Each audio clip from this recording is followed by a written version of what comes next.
Godmorgen Nina, og velkommen til en lidt alternativ fysikdag. Det første vi skal, det er i de næste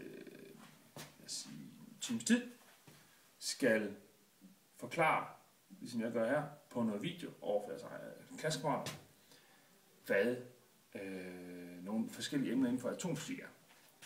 Og nogle sidder og tænker, atomfysik. Hvad er det nu lige det er? Og der er det smart, I har jeres logbog. Og jeg kommer til at lægge nogle materialer på katheder, som I kan bruge. I må også gerne selv fabrikere jeres egne modeller, som I kan forklare ud fra.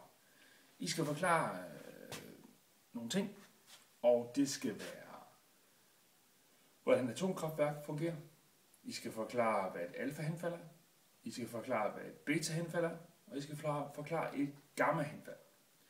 Og I skal forklare dem alle sammen således, at alle kan forstå, hvad det er, I siger. Det vil sige, at sproget skal ikke være særlig højt niveau. Men I skal også kunne gøre jer forståeligt, således at andre udefra kan egentlig forstå, hvad det er, I snakker om. Så det er lidt en øvelse. I har cirka en times tid. God afslutning.